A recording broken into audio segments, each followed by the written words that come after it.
नमस्कार माऊली. चला ज्ञानेश्वरीच्या सहवासात. ज्ञानेश्वरी अध्याय 7 मधील ओवी 25 ते 32 ओव्यांच्या सहवासात आपण जाऊया.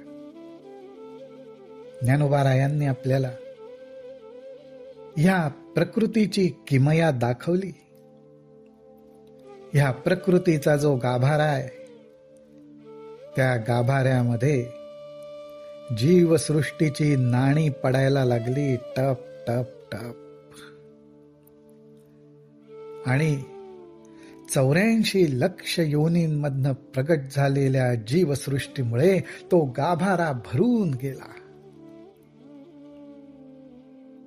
ऐसे एक तुके 5 भौतिक, पडती बहुवस टांक, मग तिये समृद्धीचे लेख प्रकृतीची धरी.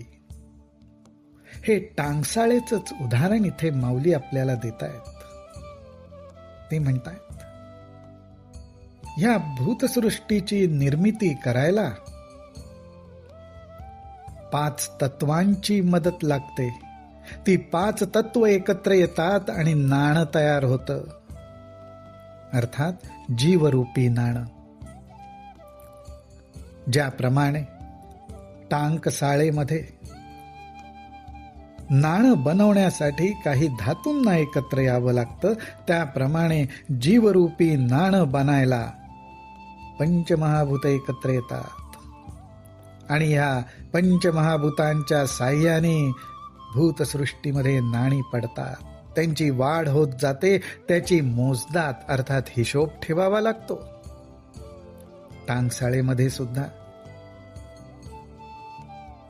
किती नाणी निर्माण केली, 1 रुपयाची किती, 5 रुपयाची किती, 10 रुपयाची किती, ह्याचा हिशोब ठेवावा लागतो.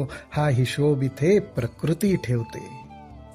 मग तिये समृद्धीचे लेख प्रकृतीची धरी.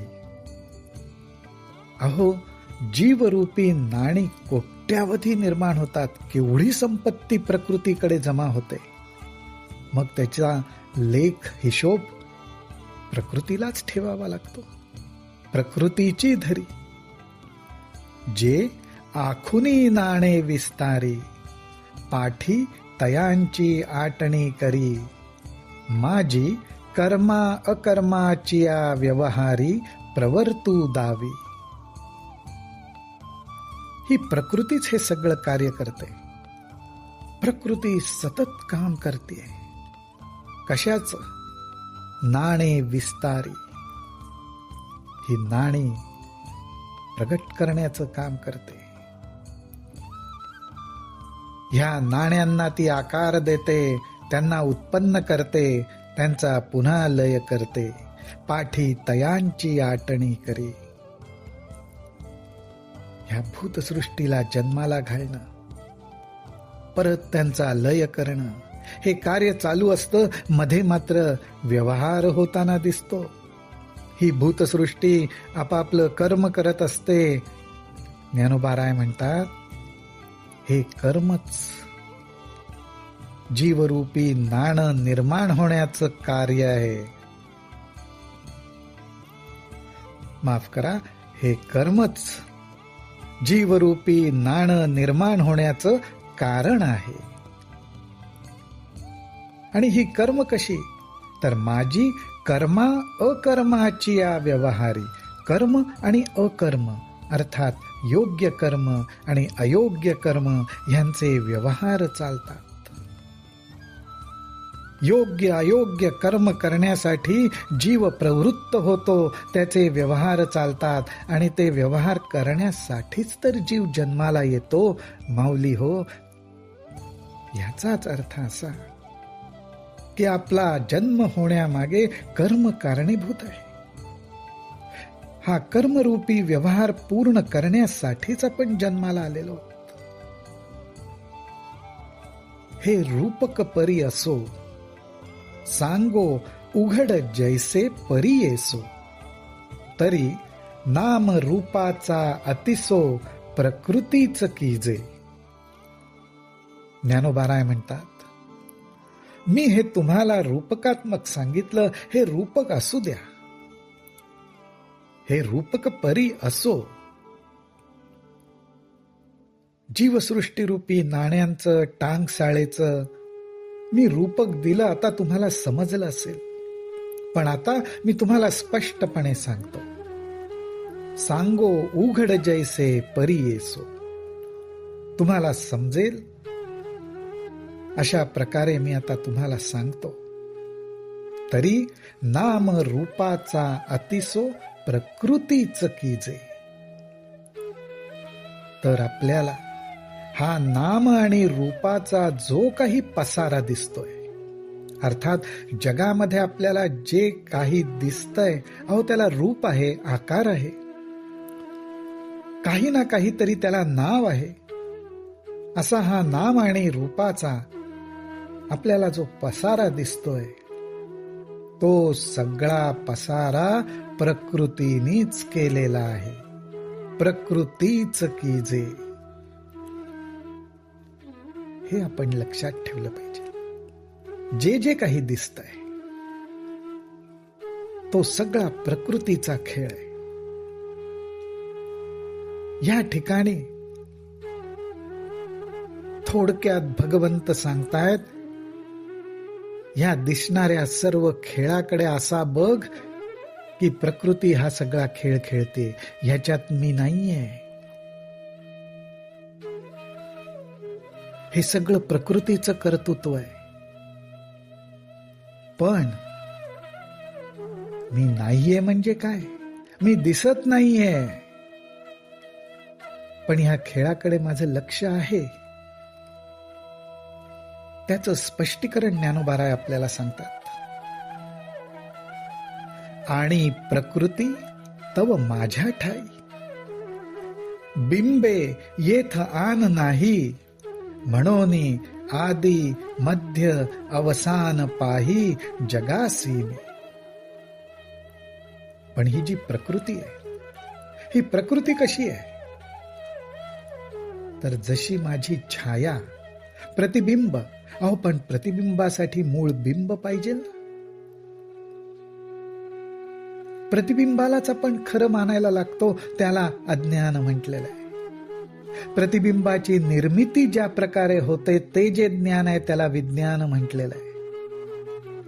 माऊली हो, हा फरक आपण लक्षात घेतला पाहिजे.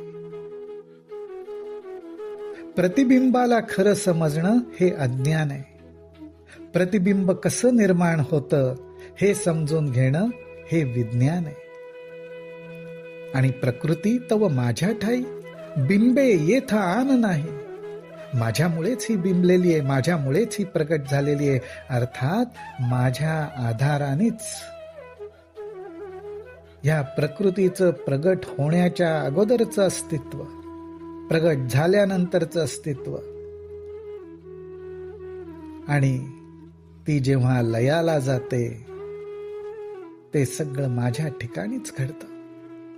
म्हणून आदी मध्य अवसान पाही जगासी मी. ते माझ्या ठिकाणी घडतंय, हे लक्षात ठेवा, असं भगवंत आपल्याला सांगतायत. हे कसं होतं हे उदाहरण देऊन ज्ञानोबाराय आपल्याला समजून सांगतायत. हे रोहिणीचे जळ, हे म्हणजे हा प्रकृतीचा पसारा, हे रोहिणीचे जळ. तयाचे पाहता येई जे मूळ, तई रश्मी नव्हती केवळ होयते भानू. विज्ञान समजून देण्याची आणि समजून घेण्याची का आवश्यकता आहे? तर ज्ञानोबाराय म्हणतायत की अरे, ह्या जगाकडे बघतोयस, जगाचा अनुभव घेतोयस, म्हणजे काय अनुभव घेतोयस? जगाकडे बघतोय, जे जग दिसतंय ते काय आहे? तुझा दृष्टिकोन कसा असला पाहिजे ह्या जगाकडे बघताना? तर हे रोहिणीचे जळ, हे मृगजळ आहे. मी मृगजळाचा अनुभव घेतोय. हे मृगजळ कसं प्रगट झालं? असं म्हणून पाहायला गेलं की आपल्या लक्षात येतं की किरणांच्या साह्याने, तै रश्मी, किरणांच्या साह्याने हे मृगजळ प्रगट झालंय. अरे पण ही किरण ही कुठून आली? म्हणून त्या किरणांचा शोध घ्यायला लागलो की आपण भानू म्हणजे सूर्यनारायणापाशी जाऊन पोचतो. आणि आपल्या लक्षात येतं की सूर्यनारायण हा मुख्य आहे, हे मुख्य कारण आहे. त्या सूर्यनारायणाची किरण जी त्याच्यापासनं कधीच वेगळी होत नाहीत, त्याच्यामधून प्रगट होतात. आणि त्या सूर्य किरणांमधनं जी क्रिया घडते, जी स्पंदन घडतात, त्यातून रोहिणीचं जळ अर्थात मृगजळ तयार होतं. त्या मृगजळाला खरं मानणं हे अज्ञान आहे. हे मृगजळ कसं निर्माण होतं ह्याचा शोध घेणं आणि ते समजून घेणं हे विज्ञान आहे. आणि हे विज्ञान अर्थात ह्या किरणांचं कार्य कोणामुळे प्रगट होतं? तो सूर्यनारायण. त्या सूर्यनारायणाचा अनुभव घेणं, प्राप्ती करून घेणं, किरणांनी सूर्यनारायणाला जाऊन मिळणं हे खरंच ज्ञान आहे. तयाची परी किरीटी, इया प्रकृती जालिये सृष्टी, जै उपसंहरुनी कीजेल ठी, तई मीची आहे. तयाची परी किरीटी भगवंत अर्जुनाला समजावून सांगतायत. अशाच प्रकारे अर्जुना, या मृगजळाप्रमाणेच ही सृष्टी झाली आहे. पण ही सृष्टी खरोखरच सत्य आहे का? मला रोज खरी वाटते, पण ती खरोखरच आहे का तशी? नाही, रोज बदलताना दिसते. नवीन गोष्टी निर्माण होतात, काही काळ राहतात, लय पावतात. जीवन निर्माण होतात, काही काळ राहतात, सर्व जीवसृष्टी लय पावते. हे चक्र चालूच आहे. मग ह्या सृष्टीचं कार्य कसं चाललंय? कोणाच्या आधाराने चाललंय? हे जर पाहू गेलो तर तुझ्या लक्षात येईल, तई मीची आहे. तर तुला असा अनुभव येईल की अरे केवळ एक परमात्माच आहे. आणि त्या परमात्म्याच्या ठिकाणी सृष्टीचं उत्पन्न होणं, असणं आणि लयास जाणं चालू आहे.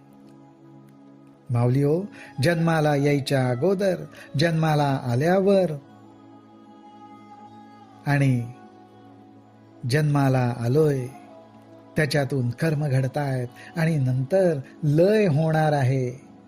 हे जीवाचं सगळं त्या परमेश्वराच्या ठिकाणीच घडतं. म्हणजे परमेश्वराशिवाय आपण वेगळे कधी नसतोच. परमेश्वर तत्वाच्या आधारावरच हा आपला सगळा खेळ चालू आहे.